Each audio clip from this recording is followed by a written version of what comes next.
नमस्कार दोस्तों, मित्रों, विद्यार्थियों और साहित्य प्रेमियों। आज हम जिस कहानी की चर्चा करने जा रहे हैं उस कहानी का नाम है पूस की रात। पूस की रात कहानी कहानी सम्राट मुंशी प्रेमचंद जी ने लिखी थी। इस कहानी की चर्चा करने से पहले हम इस कहानी का हिंदी साहित्य में क्या स्थान है यह निर्धारित करना चाहते हैं।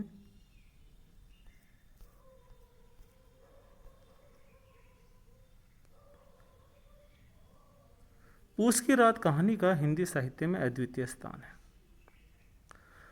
अब हिंदी कहानी साहित्य कहाँ से प्रारंभ होता है यह जानना जरूरी है, ताकि हम पूस की रात कहानी का सही तरह से मूल्यांकन कर सकें, सही तरह से उसका काल निर्धारित कर सकें, सही तरह से हम उसके परिवेश को समझ सकें। हिंदी कहानी साहित्य लगभग 1900 ईस्वी से माना जाता है। फोर्ट विलियम कॉलेज में रानी केतकी की कहानी, मुंशी इंशाअल्लाह खां की कहानी कही जाती है, पर यह कहानी है ही नहीं इसमें। तो कहानी के तत्व जिन्हें हम आधुनिक कहानी कहते हैं, कहानी के तत्व जो आना शुरू हुए, जो आधुनिक कहानी के तत्व आना शुरू हुए, वह आना शुरू हुए 1900 ईस्वी के आसपास। 1900 में कहानी आई किशोरी लाल जी गोस्वामी जी की इंदुमती कहानी। ये 1900 में आई थी कहानी। परंतु इस कहानी में जो किसी शेक्सपियर के नाटक का छाया अनुवाद दिखता है, तो इसको मौलिक कहानी नहीं कहा जा सकता।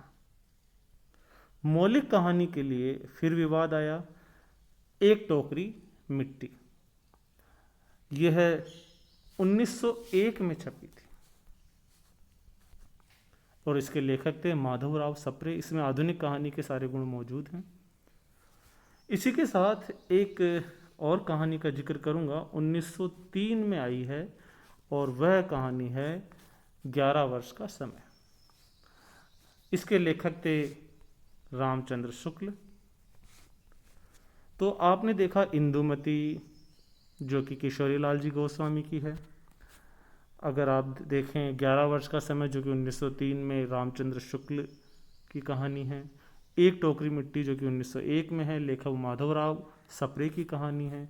और एक कहानी और है जो कि 1907 में आई थी, लेखिका बंग महिला थी, बंग महिला के नाम से वह लिखती थी, दुलाई वाली। तो यह 1907 की कहानी है। इन कहानियों को प्रथम कहानी होने का सौभाग्य अलग अलग लोग देते हैं, परंतु अभी वर्तमान में विभिन्न शोधों से ये पता चला है कि एक टोकरी मिट्टी कहानी को हम प्रथम कहानी का दर्जा दे सकते हैं। इसमें आधुनिक कहानी के सभी तत्व हमें मिलते हैं। जब हमने हिंदी कहानी की प्रथम कहानी के बारे में चर्चा की तो हमने पाया कि 1900 ईस्वी से कहानी शुरू हुई। 1900 ईस्वी से लेकर 1915 तक कहानी अपने प्रारंभिक चरण में रही। अंग्रेजी साहित्य में कहानियाँ प्रचलन में थी, परंतु हिंदी साहित्य में कहानियाँ प्रचलन में नहीं थी। आधुनिक कहानियों का प्रचलन हिंदी साहित्य में 1900 से हुआ। तो 1915 तक का काल, 1900 ईस्वी से 1915 तक का काल हिंदी साहित्य के आरंभिक, हिंदी कहानी साहित्य का आरंभिक काल है। इस युग में कई सारे कहानीकार हुए, जिसमें रामचंद्र शुक्ल आप देख सकते हैं। कुछ आगे के जो प्रसिद्ध कहानीकार हुए वो उन्होंने भी लिखना शुरू किया, परंतु अभी कहानी अपनी अभिव्यक्ति की खोज में थी। चाहे जयशंकर प्रसाद हो 1909 में, प्रेमचंद जी भी 1907-08 में लिखना शुरू कर दिया, परंतु अभी उन्हें वह माध्यम, वह गति नहीं मिल पाई। 1915 तक एक कहानीकार बहुत उल्लेखनीय रहे और उनकी एक कहानी बहुत ही प्रसिद्ध कहानी रही। वह कहानी थी उसने कहा था, जिसकी चर्चा हम कर चुके हैं पूर्व के अध्यायों में।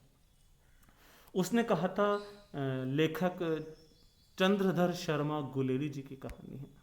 यह युग परिवर्तनकारी कहानी है और 1900 से लेकर 1915 तक का युग जो है वह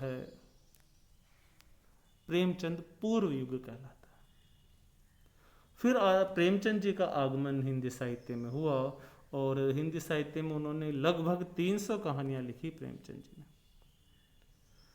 300 कहानियाँ 1915 से लेकर उनकी मृत्यु पर्यंत तक लिखते रहे।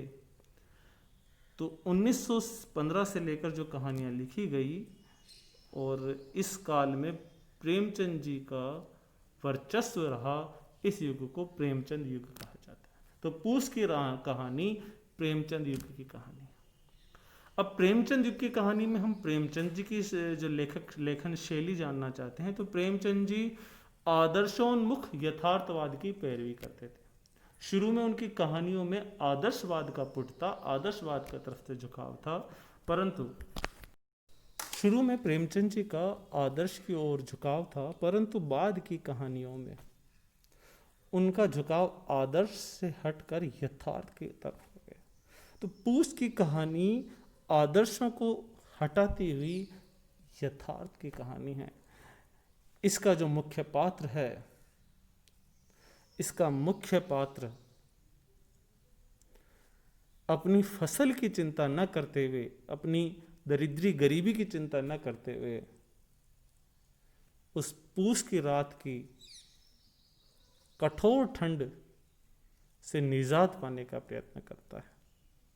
यह मानवीय संवेदनाओं की गहरी समझ पर आधारित कहानी है, और इसमें प्रेमचंद जी ने किसी आदर्श की प्रस्तुति न करके यथार्थ की प्रस्तुति की है। तो मुख्यतः देखा जाए तो प्रेमचंद जी का जो विकास हुआ वो आदर्श से लेकर यथार्थ की ओर हुआ। तो यह कहानी यथार्थ की ओर ज़्यादा झुकी हुई है। जैसा है वैसा चित्रण, किसी आदर्श की प्रतिपादना नहीं करनी। तो ये प्रेमचंद जी की 1930 के बाद की कहानियाँ मानी जा सकती, 1928 1930 यानी कि बाद का उत्तर प्रेमचंद काल की हम कहानी मान सकते हैं।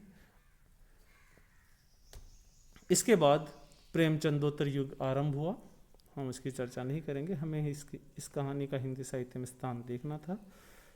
इसका कथानक हम अगले वीडियो पर चर्चा करेंगे। अगर आपको ये वीडियो पसंद आए तो शेयर करें, लाइक करें, देखें और लोगों तक पहुंचाएं। इसी तरह से हम वीडियो लेकर आते रहेंगे।